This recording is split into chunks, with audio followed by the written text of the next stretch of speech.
The year was 1944, and the German war machine was sputtering on its last fumes.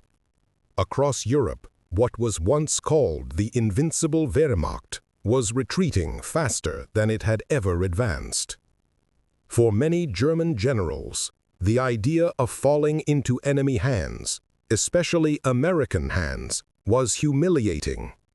To them, America was a country of cowboys and factory workers, not warriors. They believed German discipline, precision, and culture made them superior.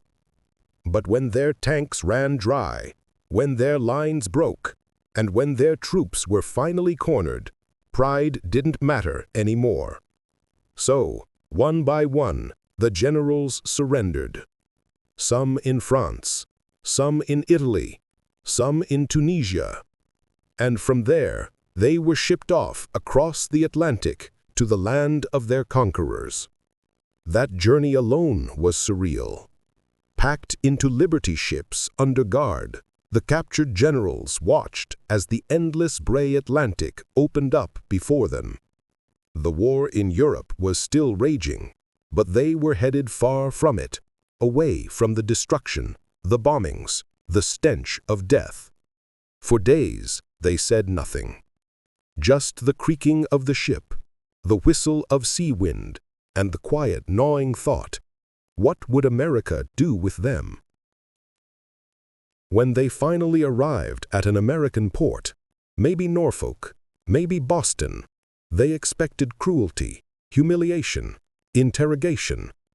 Instead, they were met with order. Soldiers in crisp uniforms, lines of trucks waiting, even polite voices telling them where to go. One general whispered to another, "They're organized, but they don't look afraid." That detail stuck with him. These young Americans weren't hardened like the SS. They were relaxed, confident, even casual. They chewed gum, joked among themselves, but everything worked. No chaos, no shouting, just quiet authority. The Germans were loaded into trucks and driven inland past endless stretches of farmland, open skies, and towns that seemed untouched by war. No bomb craters, no rubble, no ruins, just life. It already felt like another planet. And then, after hours on the road, the trucks stopped. Ahead stood a sprawling compound surrounded by barbed wire, but it wasn't the grim fortress they expected. Instead, the place looked clean, peaceful. Rows of white barracks, gravel paths, small gardens, and an American flag flapping gently in the breeze. The air smelled faintly of soap and fresh-cut grass. Even the guards seemed oddly friendly. One American sergeant, maybe from Kansas, smiled and said, "Welcome to your new home, fellas." The Germans exchanged uneasy looks. "Home?" one muttered, scoffing under his breath. "We're prisoners, not tourists." But as they stepped inside, confusion started to replace fear. The barracks was simple but spotless. Wood floors, metal bunks with clean sheets, electric lights overhead. Electric lights! Even some German army camps didn't have that luxury in 1944. Then came the real jaw-dropper, the lavatories. When the first general entered, expecting the usual trench latrine or stinking bucket system he'd seen across Europe, he froze. There they were, rows of shining porcelain toilets, each with a tank, a seat, and a handle. He stared for a full minute before asking in disbelief, "What is this contraption?" An American guard chuckled and said, "That, General, is called a flush toilet." When he pulled the handle and saw the water swirl down, clean and fast, The German stepped back like he'd witnessed a miracle. "It removes waste with water?" he asked, still stunned. "Every time?" The guard grinned. "Every damn time, sir."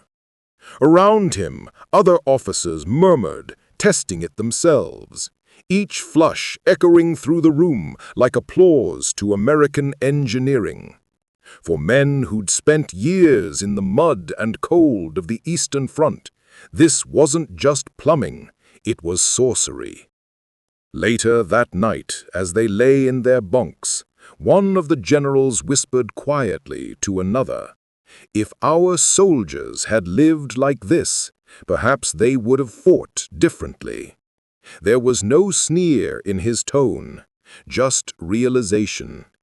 In America, even prisoners lived cleaner than many civilians back in Germany. That realization hit hard. It wasn't just about luxury, it was about what it represented: efficiency, modernity, humanity. The Americans didn't need to brutalize their captives to prove victory. Their way of life was proof enough. Everything, the hygiene, the order, the calm, was a kind of silent psychological warfare. Without saying a word, the U.S. was showing these proud German officers that civilization itself had defeated them. The next morning, when they were marched to breakfast, the same shock continued. The kitchen gleamed like a hospital: metal counters, refrigerators, trays, clean water. The smell of coffee and eggs drifted through the air. One colonel muttered, "This is a prison?"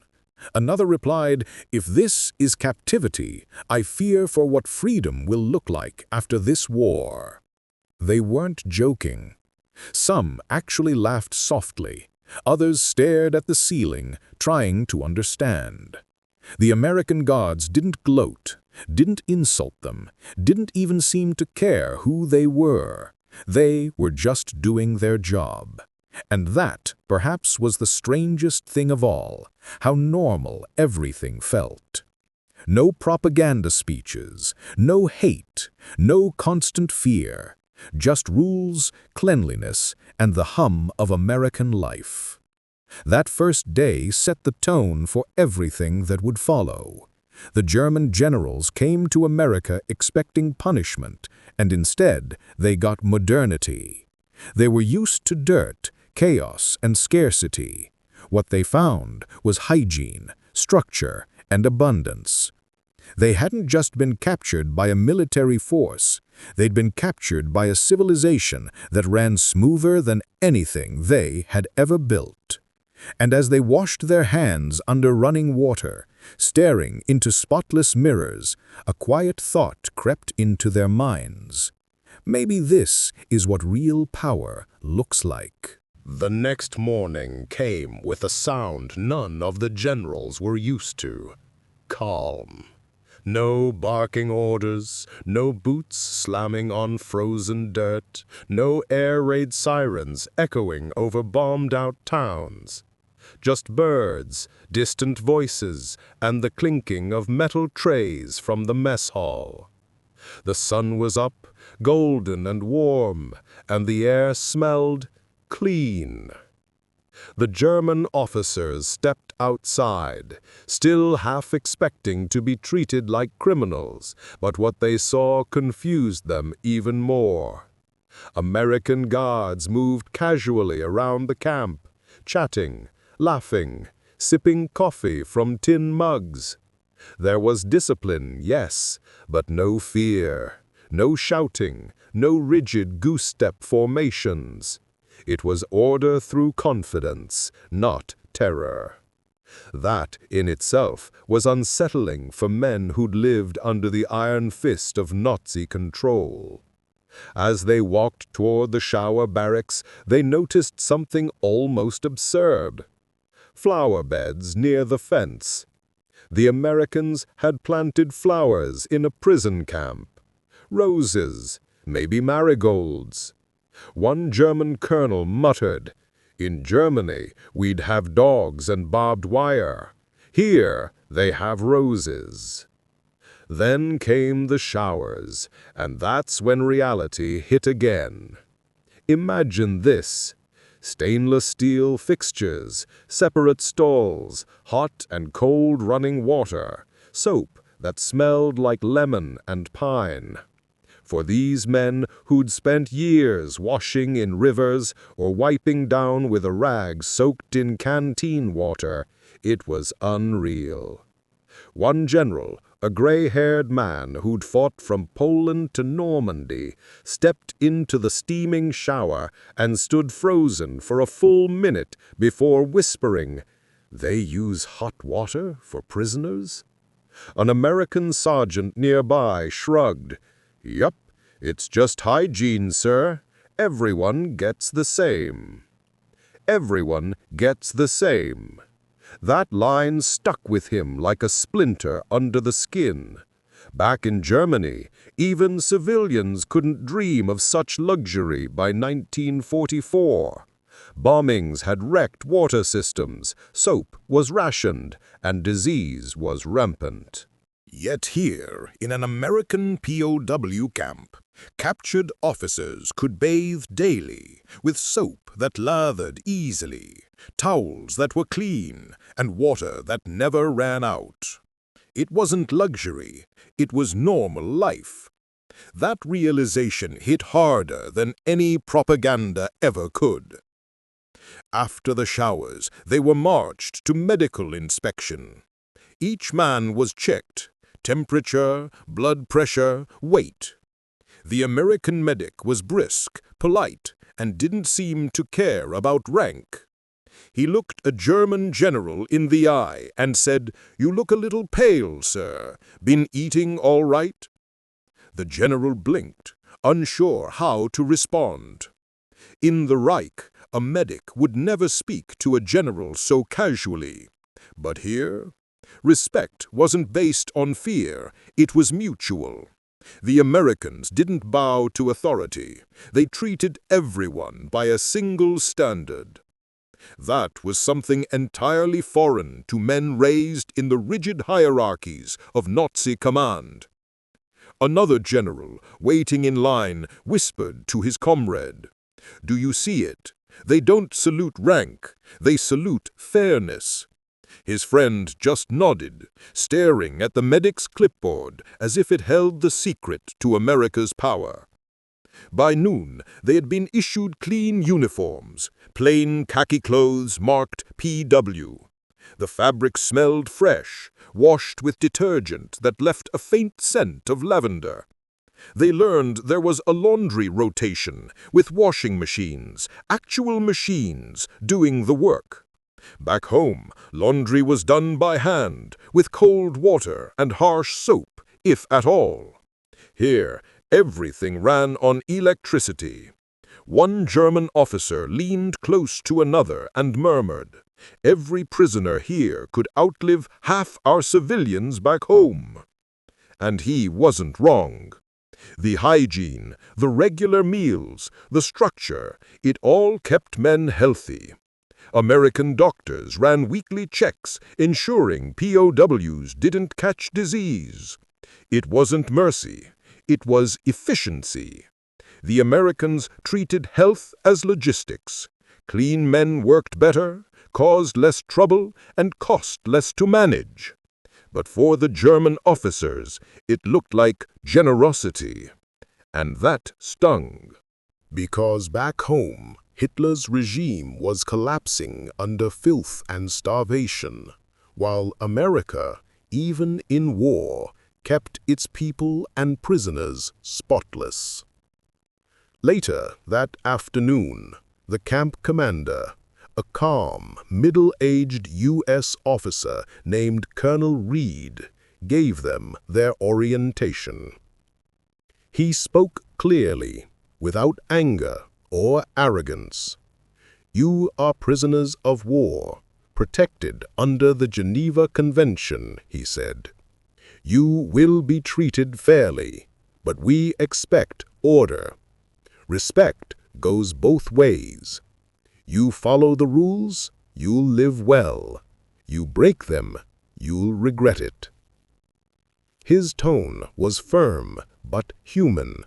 No threats, no cruelty, just that quiet American confidence that came from knowing you were on the right side of history. When he finished, the room was silent. One German general, an older man with medals on his chest, stood and said in slow English, "In Germany, our prisoners don't live like this."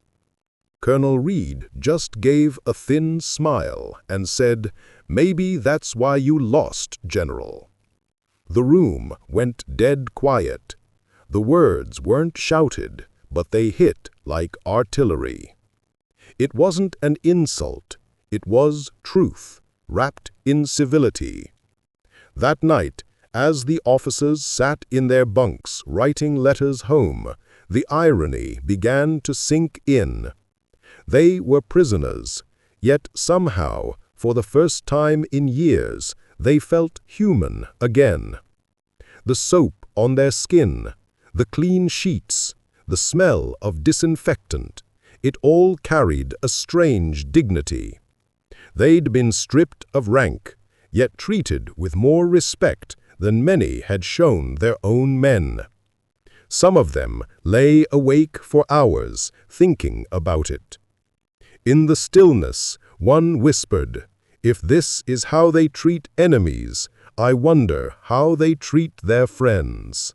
And somewhere beyond the fences, an American guard leaned back on his chair, looking up at the stars, probably thinking the same thing. How strange it was that even war couldn't dirty the American way of life. Over the next few weeks, the shock of captivity started to fade, replaced by something stranger: fascination. For the German generals, the American camp became a kind of window into a civilization they'd never truly understood.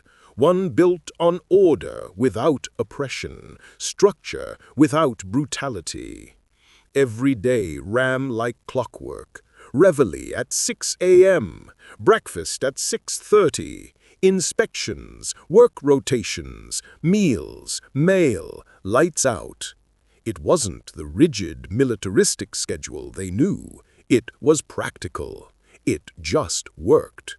And what amazed them most wasn't that Americans followed rules. It was that they followed them willingly. There were no screams, no threats, no Gestapo-like oversight. Everyone just did their job because it made sense. To German officers who'd been trained to obey out of fear, this idea, order born from trust, was revolutionary. But the real culture shock came in the smallest places, the latrines. Clean, always stocked, and maintained with the kind of precision one would expect from a hospital. The toilets gleamed, floors were polished, and there were even paper rolls, soft, white toilet paper. Not rags, not newspapers, not leaves. Actual paper. The kind of comfort civilians in bombed-out Hamburg or Berlin could only dream about. One day, a German colonel stared at the roll in his hand, turning it over like a relic. "They waste this every day?" he whispered. His American escort grinned and said, "That's not waste, sir. That's hygiene." Hygiene. That word echoed like gospel. For Americans, cleanliness wasn't a luxury, it was a moral standard. Germs, dirt, disease, those were enemies too. And in this quiet war of habits, America was winning without firing a shot. Even the cleaning routines felt futuristic. The Germans noticed that the toilets and showers were scrubbed daily by a small group of assigned POWs. But it wasn't punishment. They rotated duties weekly, and everyone took part, even officers. The Americans believed in equality of responsibility. The first time a German general was asked to help mop the barracks floor, he almost refused. "This is beneath my rank," he said stiffly. The guard, a young corporal from Ohio, shrugged. "Then I guess the floor stays dirty, General. Your call." The German stared at him, then, without a word, took the mop. Later, he admitted quietly to another officer, "That boy spoke to me as if we were equals, and somehow it didn't offend me."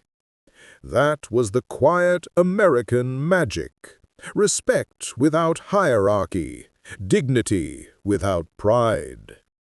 The more the Germans saw, the more they realized how deeply America's sense of fairness ran, right down to how they scrubbed their toilets.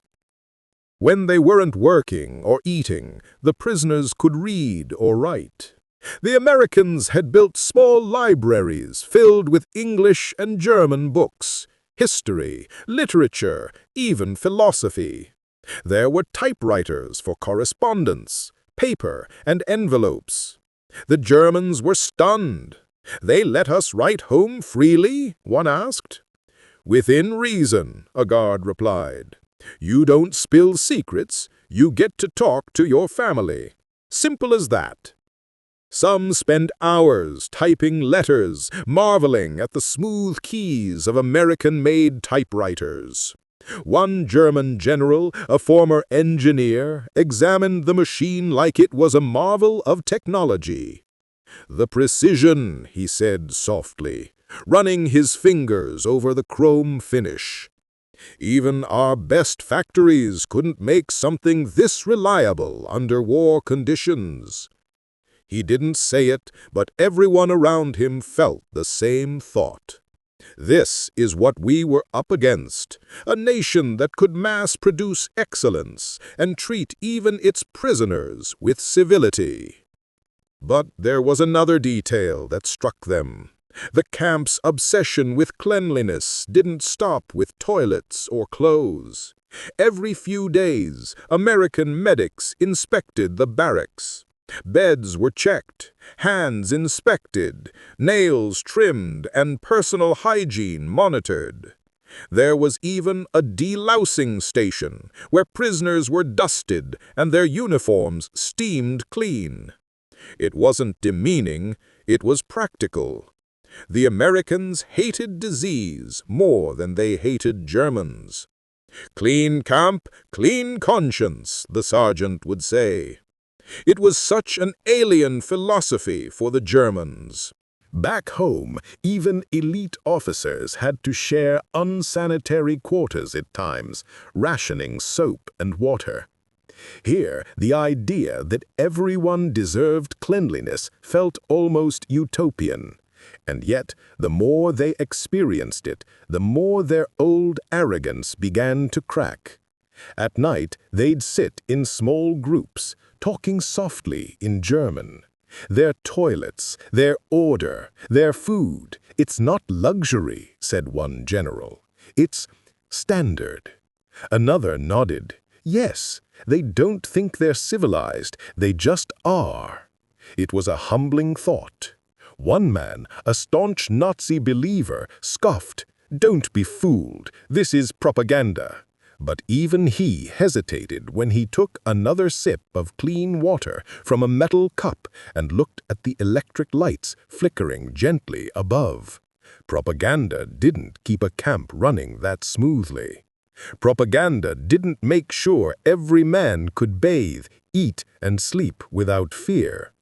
This was something deeper, a reflection of a society that believed progress and decency were part of the same machine. By midsummer, the German officers began keeping to the American schedule almost naturally. They cleaned without protest, they lined up without complaint, and some even began to enjoy the predictability of it all.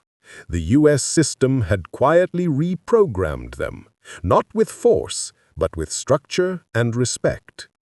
Colonel Reed, the camp commander, noticed it too. One day, as he walked past the barracks, he saw a German general correcting another prisoner about sweeping the wrong direction. Reed smiled to himself. The system was working. "You see, General," he said later during a conversation, "discipline doesn't have to come from fear." The German, looking down at his spotless boots, replied softly, "No, it can come from pride, of a different kind." Reed just nodded. Exactly. The toilets, the typewriters, the timetables, they weren't just conveniences. They were silent teachers. Each flush, each scrubbed floor, each typed letter was a reminder that the world they'd fought to dominate had already moved beyond domination. America didn't need to prove its superiority with parades or propaganda films. It proved it with plumbing, paper, and plain human decency. And though none of the German generals would admit it out loud, deep down they all felt the same sting of realization. They hadn't just lost a war of armies, they'd lost a war of civilizations. Weeks turned into months, and the once proud German generals who had marched into the camp with cold defiance now walked its gravel paths like quiet students of a new world. Something in them had shifted, not broken, but softened. They'd stopped scoffing at the American routines, stopped mocking the young guard's easy confidence. In fact, they'd started mimicking them, standing straighter, shaving daily, keeping their quarters neat without being told. To them, hygiene had become a strange kind of discipline, not the kind beaten into them by orders and punishment, but one chosen freely, a reflection of dignity. It was a subtle transformation, but powerful. One morning, as the sun rose over the camp, an American sergeant walked past the officers' barracks and paused. The German generals were outside, cleaning their own steps, polishing the railings, sweeping the gravel. He didn't say a word, just nodded. The Germans nodded back. In that small moment, something unspoken passed between them. Respect, man to man. Inside those fences, they began to see America differently. The enemy they had imagined as decadent and soft turned out to be organized, practical, and astonishingly humane. They'd heard Nazi propaganda claim that Americans were weak, lazy consumers of jazz and Coca-Cola. But here they saw a different truth.